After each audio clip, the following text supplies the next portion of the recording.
Hi, this is Catriona Brady from the World Green Building Council. I'm here with our partners at Shaw Contract, talking to you today from Davos at the beginning of the World Economic Forum 2019. Now, I'm talking to you from inside the ICEhouse. That's the Innovation in Circular Economy House that was designed by William McDonough. I've had the pleasure this morning of having a conversation with William, and he's unveiled loads of little facts and secrets about the ICEhouse that's a real pleasure to hear as we unveil the ICEhouse on its fourth outing to the World Economic Forum. This structure that I'm standing in today has been assembled and disassembled 5 times now, out of exactly the same materials, and it's the 4th time that it's occupied the same footprint at Davos. William told me this morning that this is a place where he hopes politicians and leaders will meet, and it helps to keep sustainability on the agenda by having this incredible space that feels so natural. It's naturally lit, it feels healthy, it feels comfortable, and is made out of totally sustainable and really naturally influenced materials. From the World Green Building Council, we want to congratulate William McDonough and our partners Shaw for delivering this fantastic sustainable building for the 4th year running, and we hope that this will keep sustainability and material circularity as an important message on the agenda for the conversations in the next few days. I'm absolutely honoured to be here with William McDonough. He is the author of Cradle to Cradle, the father of the circular economy movement, and also the architect of this amazing building. William, we're standing here in a building that, if I'm right, has now been assembled for the 5th time, 5 consecutive years. That's right. It's a monumental celebration. How are you feeling? Well, I love it. It was meant to be an illustration of the circular economy concept in a building. We're sitting on a 100-year-old men's clothing store and beauty parlor, and this building goes up in a day and a half, and it's designed for disassembly. It lives in a container, it can go anywhere. So the idea of designing for disassembly and reassembly is about circular economy. So it's the Innovation for Circular Economy House at Davos, and it's used by the attendees of the World Economic Forum and other visitors and the press because it's so full of light. It's really an emptiness on the inside, and on the outside it's all the structure. So it's a strange and wonderful container full of light, all sides, and it's an illustration of circular economy and thought. So people come here to think, and it works. We had one senior executive who sat in that chair, and he said later, "This is the finest room I've ever been in for a meeting, because every time you look up to think, everything is perfect." And so, that's what we were hoping for. Yeah, I would really agree. It stands out on the street as you're walking along the promenade. It's lovely to be inside. And William, I just want to pick up on that comment that you just made. You used the phrase designing for disassembly, and inside this great brochure, you've also got this phrase products as a service. Right. Could you expand a wee bit more on that concept? In Cradle to Cradle, the sun provides the energy. Carbon comes from the atmosphere to a dead rock with water, which causes physics to meet chemistry to make soil. We then get humus, and then we get humans, and humus and human are related, and get humility, because all start with the same Latin root. So to get your feet grounded is to be humble. So when we start with that, we see the world as biological nutrition and technical nutrition. So we don't want to contaminate biological things with technical materials, and vice versa. So we see things that are designed to go back to soil ultimately, or designed to go back to industry forever. Those 2 kinds of species, really. So when we design for disassembly, what we're saying is we have humility. This building may not want to be here 100 years from now, but all the materials want to be in use 100 years from now. So we've eliminated the concept of away, because when this goes away, it doesn't get thrown away. It gets taken away, and then it's reused. So the idea of designing our buildings for continuous reuse over generations, you can either make them last a long time, or you can make them disassemblable, and we reuse the parts. So everything here is designed to go back to industry forever, either in this form or in new forms. So, I mean, it's an amazing concept, and the words you just said, particularly about humus, about biology, it brings me back to our previous conversation where you used that phrase that I really loved, which was buildings should be like trees. Right. Here, you're right, we're absolutely exemplifying Building that. like a tree. Yeah. Even though it's technical, you're right there, because I like designing buildings like trees because the energy comes from the sun, the food comes from the soil. Trees are not zero emission. Trees are immense emission. I find it funny when a car company used the tree as a model for zero emissions in an advertisement, because trees emit oxygen, they emit birdsong, they emit food, distilled water. So why can't our buildings do that? So we design buildings that make more energy than they need from solar sources and purified water. Why not? We do it all the time. Why not? You're right. We do it forever. So I guess a question about the location. As I mentioned, this is the 5th time that this structure has been assembled here, but... It's the 4th time here, 5th time it's been assembled. 5th time assembled, but why Davos? Why the World Economic Forum? Davos is famous for being the assembly of the powerful people in the economic sphere. I've been coming to Davos for 18 years. I'm not quite sure why I'm invited all the time. I'm not a CEO or an economist, but I was the chair of the Meta Council for Circular Economy, and I've been involved in sustainability here for all these years. The hub is a place for the press and for people who don't have a white badge. I fortunately get to have one. So they're not in the Congress Center, and they're out working with agendas here. And so we need a place where all of us normal humans can get warm and talk. But also, what is a great privilege is the WEF, the World Economic Forum, is very helpful for WEF in the Congress Center, which is across the street, to have a room where the people who are badged and the heads of state and the heads of companies can come and have a meeting that has people from the NGO community or the press or something, or outsiders who are servicing various projects, and then can set up meetings here. So this services WEF beautifully, because you step out of the Congress Center and you're here, and it's free to think about whatever you want. So I wanted to provide it as a service to the World Economic Forum, as a thank you for what an architect can do, to say thank you. You've definitely achieved that. It's a space that makes you feel creative, doesn't it? Yeah. And I wonder if you can predict maybe what kind of amazing ideas do you think our global leaders will come into their minds when they're sitting in this space over the next week? It's been amazing in the last 5 years. We've had the Sustainable Development Goals get discussed here. And that's really good because the room with this much light come from every side allows you to illuminate ideas as well. There's no dark corners. So when people are talking about things, you don't have to have this sense of obscurity. You can just look at anything. And that's been great. So sustainable development has been a main theme in the room. This year, we're going to take on the plastics issue, big time. And I'm calling it plastics balance sheet, asset liability. So we're bringing people in from around the world to discuss how to clean up the world. So I'll lead that on Wednesday night. That's exciting. Any sneak peeks of what we can expect? Well, Coca-Cola will announce their programs. The new Global Plastics Action partnership that the World Economic Forum is leading with the countries and companies will be announced.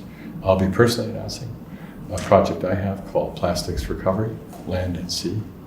I'm looking at how to clean up the oceans and the land at the same time with a novel approach. So we'll be presenting that. I think it's going to be a very big deal, very exciting. And let's see what else we talk about here. We talk about everything from the hard questions of how do we instruct artificial intelligence with human values, questions like that. The things that philosophers have been grappling with forever. I mean, it goes all the way back to Plato and Aristotle. And Plato would say we're searching for the truth and the right and the wrong, and the good and the bad. And then Aristotle would be talking about how to search for then how do I act? If that's the truth, what do I do? And then developing science and mathematics. So we moved the humanities to the science and mathematics. So what is the right thing to do? What is less? What is more? How do we do it? So the conversations range through that entire thing. Especially when you're dealing with people this powerful and this senior in these companies, because sometimes if we look at industries, and we see in agriculture, we see in aquaculture, we see in development, we see in fossil fuel use, we see various things. We see things that make us nervous about the future, obviously, in all these sectors. And all the incumbents, or the big companies that are making all that stuff, are here. And moving incumbents out of the business they've been in into new business, it saves us. is a full-time job.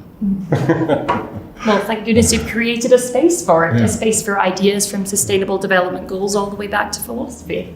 Yeah. That's fantastic. Yeah, you start from scratch.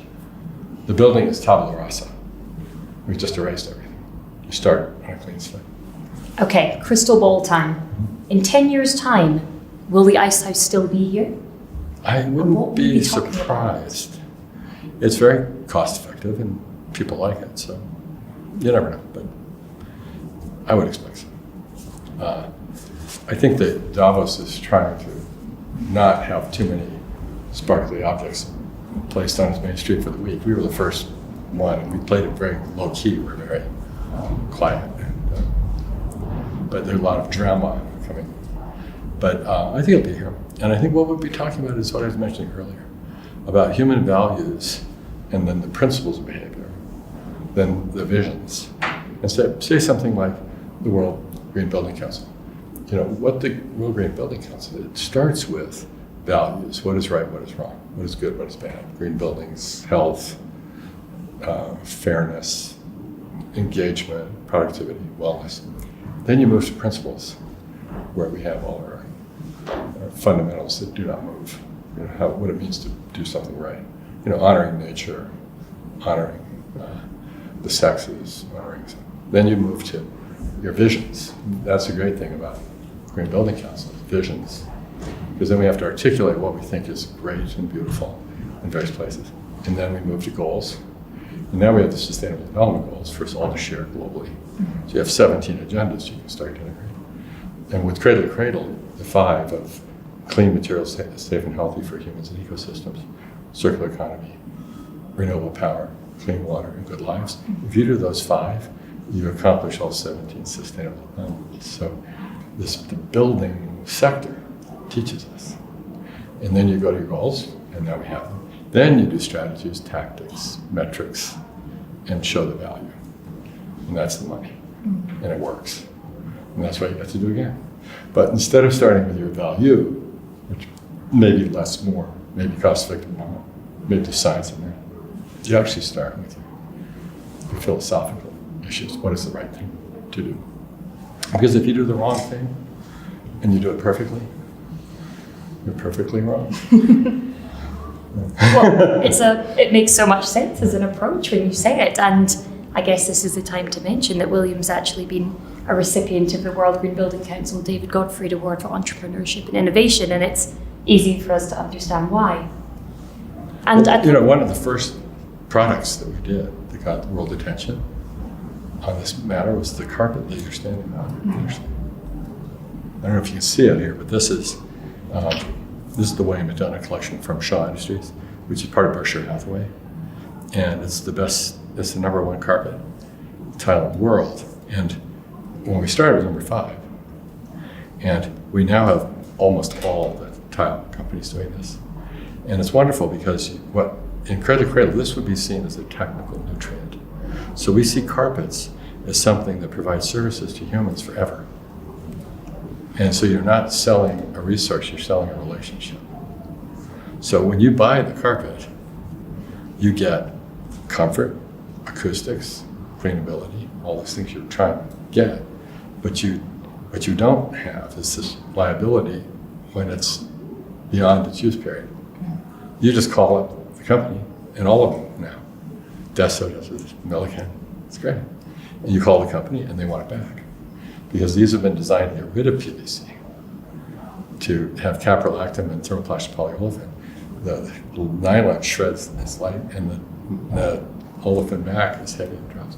So we can separate them quickly and then reform them and put them back together. So you can have carpet ad infinitum with no guilt because it's solar powered. And the water is clean and people are treated fairly.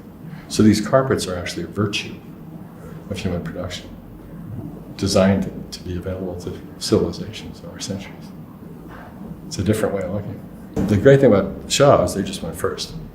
They came out of the woodwork and just said, we've been listening to you, and hey, we went in our laboratories and we just did it. Now what do you think? And they did it. So, and now it's here today, and we're selling on it. And inspired the entire industry. Well, William, worldwide. Yeah.